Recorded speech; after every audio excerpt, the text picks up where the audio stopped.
ఒకసారి చదువుకుందామమ్మా.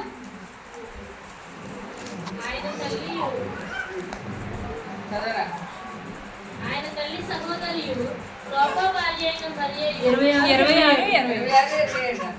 యేసు తల్లియు తాను ప్రేమించిన శిష్యులను దగ్గర నిలుచుట చూచి, అమ్మ ఇదిగో నీ కుమారుడని తన తల్లితో చెప్పాను. తర్వాత శిష్యుని చూచి, ఇదిగో నీ తల్లి అని చెప్పాను. ఆ గడియ నుండి ఆ శిష్యుడు ఆమెను తన ఇంట చేర్చుకొనెను. హల్లెలూయా, హల్లెలూయా, హల్లెలూయా. యేసయ్య గారి సిలువలో కలిగినటువంటి మూడవ మాట. ఆయన సిలువ మీద ఉండి ఆయన ఏం చేస్తున్నారు? ఆయన సిలువకు అప్పగించిన తర్వాత సిలువ మీద ఆయన మన కొరకు ప్రాణం పెట్టడానికి, ఆయన రక్తాన్ని చిందించి ప్రాణం పెట్టడానికి సిద్ధంగా ఉన్నారు. ఉన్నప్పుడు ఆయన్ని సిలువలో పలికినటువంటి మాటలు మనం ధ్యానించుకుంటున్నాం. హల్లెలూయా, హల్లెలూయా. ఆయన సిలువ మీద ఉండగా ఆయన బాధ్యతల్ని పక్కన పెట్టలే. అంత వేదంలో అంత బాధలో ఉండి కూడా ఆయన ఏం చేస్తున్నారు?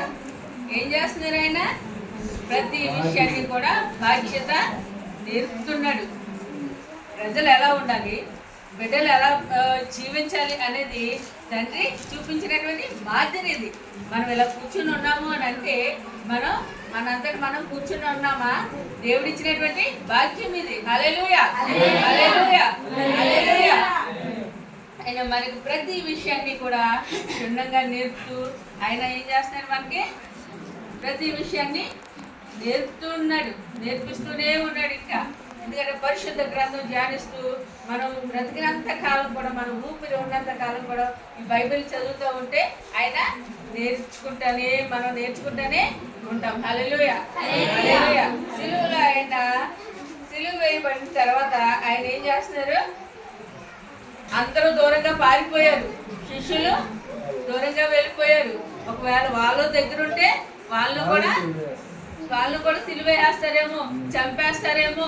యేసయ్యతో పాటు అందరూ మమ్మల్ని కూడా, ఇంకా 3 సిలువలే ఉన్నాయి కదా అక్కడ, మనం చూస్తూ ఉంటాం కదా. దాంతో పాటు ఇంకా కొన్ని సిలువలు పెట్టేసేసి అట్లీస్ట్ మేకులు కొట్టేసి మనల్ని కూడా బంధించేస్తారేమో, లేకపోతే కొరడాలతో కొట్టించేస్తారేమో, చంపేస్తారేమో అని చెప్పి శిష్యులు ఏం చేస్తారు? అప్పుడు వరకు యేసయ్యతో నడిచినటువంటి శిష్యులందరూ కూడా పారిపోయారు.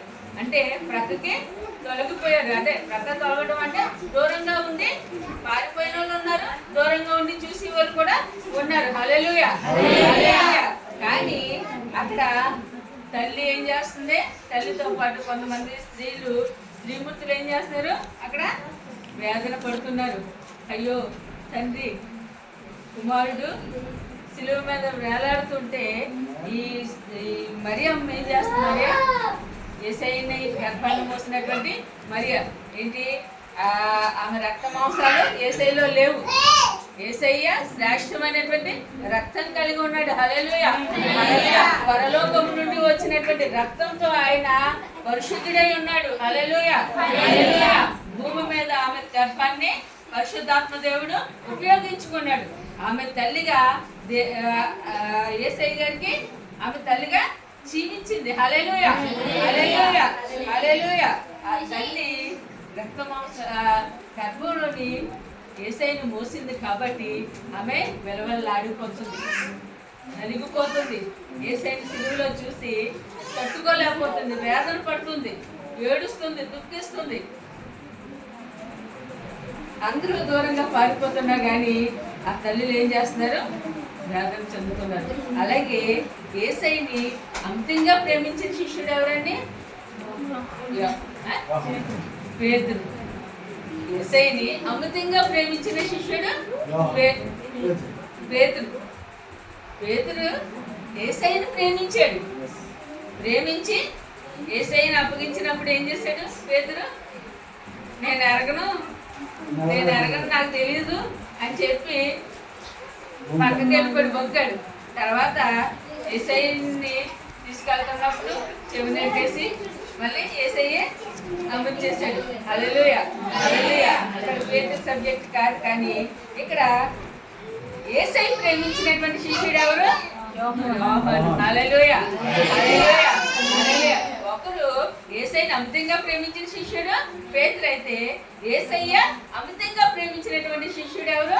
యోహాను. హల్లెలూయా, హల్లెలూయా. ఎందుకంటే ఈ యోహానికి పరలోకం నుండి వచ్చినటువంటి శక్తి, అంటే తండ్రి బయలుపరిస్తేనే తప్ప ఎవరికి కూడా తెలియదు, జ్ఞానము తెలుసుకునే జ్ఞానం లేదు. అలాగా ఈ యోహాను అయితే యేసయ్య గారితో కలిసి ఉండి ఆయన ప్రతి విషయాన్ని కూడా గమనిస్తూ ఆయన్ని చూసినటువంటి వాడు యోహాను. అంటే యేసయ్యని ఎరిగినటువంటి, అమితంగా ఎరిగినటువంటి శిష్యుడిన ప్రతి విషయాన్ని. హల్లెలూయా, హల్లెలూయా, హల్లెలూయా. తల్లితో పాటు ఎవరున్నారు అక్కడ? యోహాను ఉన్నాడు. కర్మ శిష్యులు ఉన్నారా అక్కడ? లేరు. యోహాను ఉన్నాడు తల్లి దగ్గర. అప్పుడు ఆయన సిలువలో చూసి ఏం చేస్తున్నాడు? తల్లి దగ్గర శిష్యుడు ఉన్నప్పుడు నీ కుమారుడు అని తన తల్లితో చెప్పాను.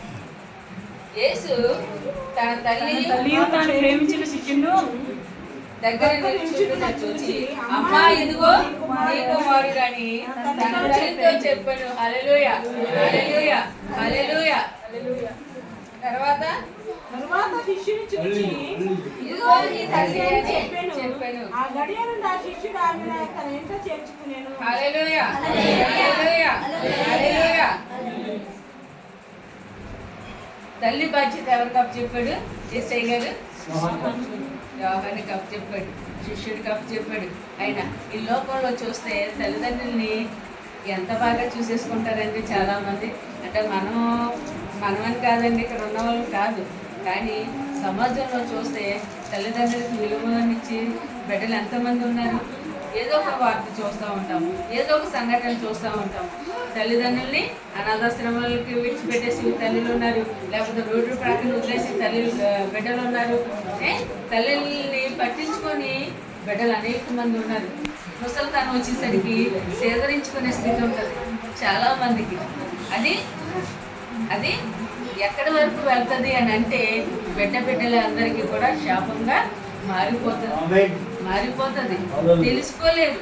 ఎందుకంటే తల్లిని 9 మాసాలు మోసి కన్న తండ్రిని ఏం చేస్తారో వాళ్ళకి స్థితిగతులు మారిన తర్వాత, పరిస్థితులు చక్కబడిన తర్వాత, ఒక స్థాయి, ఒక స్థితి వచ్చిన తర్వాత నా తల్లి నా తండ్రి అని చెప్పుకోవడానికి బిడ్డలు ఏం చేస్తారు? సిగ్గుపడుతూ ఉంటారు. వాళ్ళు మంచి పొజిషన్లో ఒక ఐఏఎస్ ఆఫీసర్స్ ఇప్పుడు న్యూస్ చూస్తూ ఉంటే వాళ్ళు ఏం చేస్తారు తెలుసా? కలెక్టర్ ఏంటి తల్లిని తండ్రిని దగ్గర పెట్టుకుని ఫోటో తీసి చూపిస్తూ ఉంటారు. నా తల్లి కష్టపడి నన్ను ఎంత వాడిని చేసింది కాబట్టి నేను ఈరోజు కలెక్టర్ని అయ్యాను అని అంటాడు. పోలీస్ ఆఫీసర్ చూపిస్తూ ఉంటాడు. నా తల్లి ఫాస్ట్ పని చేసి నన్ను పెంచి ఈ స్థితిలో నన్ను ఉంచిందని చెప్పి గర్వంగా చెప్పే బిడ్డలు ఉన్నారు ఈ రోజుల్లో. హల్లెలూయా, హల్లెలూయా, హల్లెలూయా. కొన్ని దేశాలను చూసేటట్టయితే చైనా దేశంలోని ముసలోళ్ళు కనిపిస్తూ ఉంటారు. ముసలితనం వరకు కూడా వాళ్ళని ఎంత ప్రేమిస్తూ ఉంటారు. కొన్ని దేశాల్లో ప్రేమిస్తూ ఉంటారు, కొన్ని దేశాల్లో కాల్చి చంపేస్తూ ఉంటారు. ముసలోళ్ళని బ్రతకనివ్వరు. ఎందుకంటే వాళ్ళ వల్ల ఉపయోగం ఉండదు.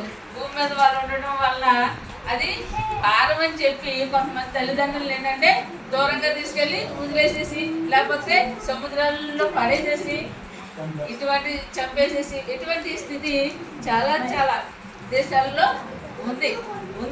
మన దేశంలో ఒక 50 రూపాయలకే ఒక 50 రూపాయలు ఇవ్వలేదని ఇదివరకు గతంలోని న్యూస్ వచ్చింది. ఏంటి? ఒక 50 రూపాయల కోసం తండ్రిని చంపేస్తున్న కొడుకులు ఉన్నారు. తల్లికి పెన్షన్ వస్తే ఆ డబ్బులు ఇవ్వలేదని చెప్పి తల్లిని పేకోసేసిన కొడుకులు ఉన్నారు, బిడ్డలు ఉన్నారు. అంటే ఎంతటి హీనమైనటువంటి స్థితికి దగ్గరజారిపోతూ ఉంటారు అని అంటే వాళ్ళలో దేవుని ప్రేమ ఉందా? దేవుని దయ ఉందా? లేదు. ఎందుకంటే దేవుని ప్రేమ వాళ్ళు ఉండేటట్టయితే వాళ్ళు ఏం చేస్తారు? దేవుడు చెప్పినటువంటి మాటల్ని గైకొంటారు, దేవుడు ఇచ్చినటువంటి ఆజ్ఞల్ని పాటిస్తారు. హల్లెలూయా, హల్లెలూయా, హల్లెలూయా. నీ కుమారుడు అని శిష్యుడికి అప్పచెప్పాడు. శిష్యుడు అయ్యో నాకు కొద్దు తండ్రి అని అన్నాడా? తల్లిని తీసుకెళ్ళి నాకెందుకు అప్పచెప్తున్నావు, నువ్వు సిలువలో మరణిస్తున్నావు కదా, నీ తల్లిని తీసుకెళ్ళి నేనేం చేస్తాను అన్నాడా శిష్యుడు? అనలే. తల్లిని ఏం చేశాడు? యేసయ్య చెప్పాడు, ఆజ్ఞాపించాడు యేసయ్య. ఇక్కడ ఆజ్ఞనే శిరసా వహించాడు శిష్యుడు. హల్లెలూయా, హల్లెలూయా, హల్లెలూయా, హల్లెలూయా. ఎందుకంటే మన బాధ్యత చిన్నతనం నుండి మనల్ని కన్న తర్వాత నుండి వాళ్ళు పడే బాధ వేదన అంతా కూడా ఎరిగినటువంటి స్థితి. హల్లెలూయా, హల్లెలూయా. కానీ ఇక్కడ ఇంకొక మాట చెప్పాలి నేను. లోకాసు వార్త 2వ అధ్యాయము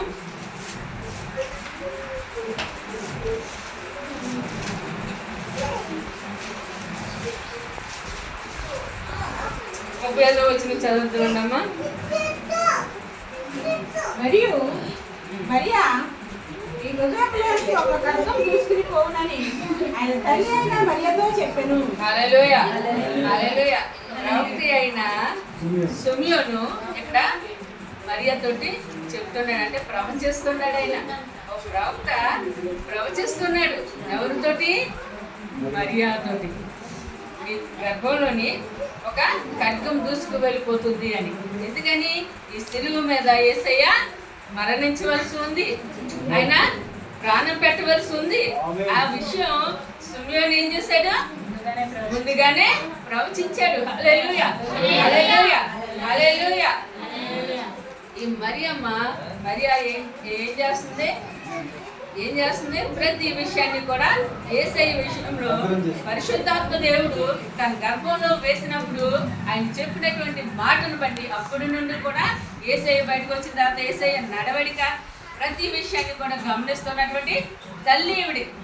హల్లెలూయా, హల్లెలూయా, హల్లెలూయా. విషయాలు చిన్నతనంలో యేసయ్య గారు దేవాలయానికి తల్లిదండ్రులతో వెళ్ళినప్పుడు ఆయన ఏం చేస్తున్నారు?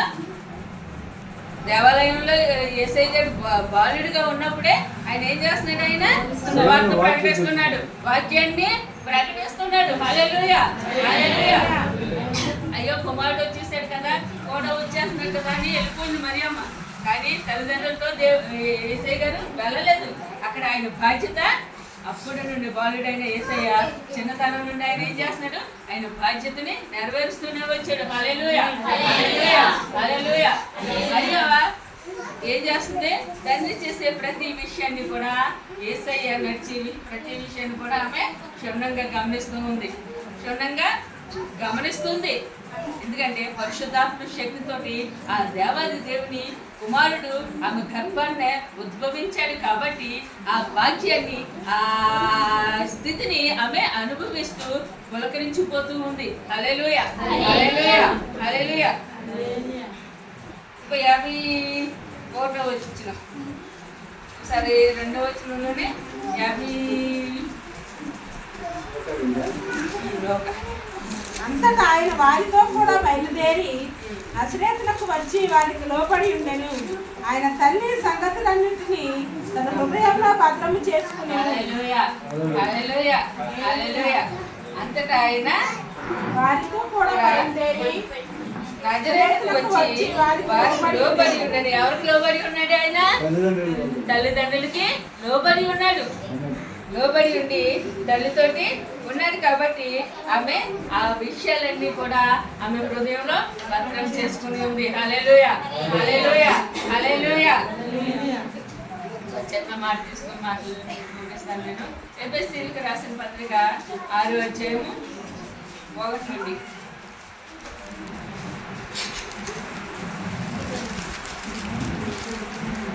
పిల్లలారా ప్రభువునందు మీ తల్లిదండ్రులకు విధేయులై ఉండిరి. ఇది ధర్మమే. ఇంకా నీకు మేలు కలుగునట్లు నీ తండ్రిని తల్లిని సన్మానించుము, అప్పుడు నీకు భూమి మీద దీర్ఘాయుష్మంతుడి వగుదువు. హల్లెలూయా, హల్లెలూయా, హల్లెలూయా. హల్లెలూయా. పిల్లలారా ప్రభువునందు మీ తల్లిదండ్రులకు విధేయులై ఉండుడి, ఇది ధర్మమే. ఎందుకంటే ఆ ధర్మం చట్టం ఎవరు ఇచ్చారు? మన యేసయ్య ఇచ్చారు. హల్లెలూయా, హల్లెలూయా, హల్లెలూయా. ఆయన ఇచ్చినటువంటి ఆజ్ఞలను నెరవేర్చాలి. మనం ఆయన బిడ్డలుగా జీవిస్తున్నాము అని అంటే పేరుకి క్రైస్తవులు మేము దేవుని బిడ్డలు అని చెప్పుకుంటే తెమలదు. ఆయన మాటలు ఆయన ఆజ్ఞలను గైకుంటేనే తప్ప దేవునికి ఇష్టలను కాము. హల్లెలూయా, హల్లెలూయా. ఆయనకి ఇష్టలుగా మనం ఉండాలి అని అంటే ఆయన ప్రతి ఆజ్ఞ కూడా మనం ఏం చేయాలి? పాటించాలి, నెరవేర్చాలి, మన హృదయంలో భద్రపరచుకోవాలి. పిల్లలారా, ప్రభువునందు మీ తల్లిదండ్రులకు విధేయులై ఉండండి, ధర్మమే. నీకు మేలు కలిగినట్లు హల్లెలూయా, హల్లెలూయా, హల్లెలూయా. అప్పుడు నీవు భూమి మీద దీర్ఘాయుష్మంతుడు వగుదువు. హల్లెలూయా, హల్లెలూయా, హల్లెలూయా. భూమి మీద మనం దీర్ఘాయుష్మంతులు అవ్వాలి అని అంటే మనం ఏం చేయాలి? దేవుడు ఇచ్చినటువంటి ఆజ్ఞ మనం పాటించాలి. తల్లిదండ్రులకు విధేయత కలిగి ఉండాలి. అంటే ముందు పరమ తండ్రికి మనం విధేయులమై ఉండాలి. భూమి మీద శరీర మాంసాలతో మనం ఉన్నాం కాబట్టి తల్లిదండ్రులకు మనం లోబడి ఉండాలి. వాళ్ళ మాటలు గైకొనాలి. తల్లి ఉపదేశాన్ని త్రోసివేయొద్దు అంటాడు తండ్రి. అవునా? తండ్రి ఉపదేశాన్ని నిర్లక్ష్య పెట్టొద్దు అంటున్నాడు తండ్రి. అంటే తల్లిదండ్రులు మనకు మనం గౌరవించాలి, వాళ్ళని సన్మానించాలి. ఎందుకంటే గమగమగా తల్లి ఒక మాట అందానంటే ఏం చేస్తాం? దూషించేసి బిడ్డలు ఉన్నారు. ఇప్పుడు చిన్నపిల్లలు లేరు, పెద్దవాళ్ళు లేరు. మనం చిన్నపిల్లలకి ఏం నేర్పాలి? వాళ్ళకి విధేయతగా ఉండాలి అని చెప్పి పరిశుద్ధ గ్రంథాన్ని వాళ్ళు చదివిస్తూ మనం విధేయత వాళ్ళకి నేర్పాలి. ప్రభు చూపించినటువంటి విధేయత. క్రీస్తు సిలువలో ఆయన మనకి ఏం నేర్పాడు? విధేయత నేర్పాడు, తగ్గింపు జీవితం నేర్పాడు. ఆ తగ్గింపు జీవితం విధేయత మనం ఏం చేయాలి? మన బిడ్డలకి తండ్రి ఇచ్చినటువంటి వాగ్దానం, దేవుడు ఇచ్చినటువంటి ఆజ్ఞలు మనం బిడ్డలకి నేర్పుకుంటూ ఉండాలి. హల్లెలూయా. బిడ్డలు ఏం చేస్తారో తల్లిదండ్రులు పక్కనెట్టరు. దేవుని ఆజ్ఞలను గైకొని దేవుడు ఇచ్చినటువంటి ఆజ్ఞలు వాళ్ళకి నేర్పుతూ ఉంటే, పరిశుద్ధ గ్రంథాన్ని వాళ్ళకి చదివిస్తూ ప్రార్థన చేయిస్తూ ఉంటే వాళ్ళు ఏం చేస్తారు? ఎదిగి ఫలించిన తర్వాత, ప్రయోజకులైన తర్వాత దేవుడి భయం వాళ్ళలో ఉంటుంది. హల్లెలూయా, హల్లెలూయా. దేవుడు విడిచిపెట్టడు. ఆయన సిలువలో ఎంత శ్రేష్టమైనటువంటి మాట, ఎంత శ్రేష్టమైనటువంటి అద్భుతమైనటువంటి మాట. తల్లిదండ్రుల్ని సన్మానించమంటున్నాడు. ఎవరిని? నీకు జన్మనిచ్చినటువంటి తల్లిదండ్రుల్ని. మనం వాళ్ళకి గాలి కుదిలేసేసి రోడ్డు ప్రక్కన వదిలేసేస్తే ఏమవుతుంది? మన బిడ్డలందరికీ కూడా అది శాపం. రేపొద్దుట నీ తల్లిదండ్రులు నువ్వు వదిలేసినట్టే రేపొద్దుట నీ బిడ్డలు నిన్ను వదిలేస్తారు. అప్పుడు ఎవరు? వాళ్ళతో పాటు నీ పిల్లలు నువ్వు కూడా మీది ఫాలో అవ్వాల్సిందే. కానీ మన బిడ్డలకి దేవుడి భయం నేర్పితే దేవుడు ఇచ్చినటువంటి ఆజ్ఞలు, ఆయన ఇచ్చినటువంటి కట్టలు మనం వాళ్ళకి నేర్పుతూ పెంచేటట్టయితే వాళ్ళు తొలగిపోరు. దేవుడు సిలువలో అంటున్నారు కదా, నీ తల్లిని ఇదిగో నీ తల్లి అని శిష్యుడికి అప్పచెప్తున్నాడు. శిష్యుడికి అప్పచెప్పిన తల్లినేమో ఇదిగో నీ కుమారుడు అని అంటే ఆ తల్లి దేవునికి లోబడి ఉంది. ఎందుకంటే దేవుడు చేసే ప్రతి విషయాన్ని హృదయంలో భద్రపరుచుకుంది కాబట్టి ఆమె ఆ శిష్యుడు వెంట ఇంటికి వెళ్ళింది. హల్లెలూయా, హల్లెలూయా. ఇచ్చింది మాట దేవుడు దీవించింది గాక. ఆమె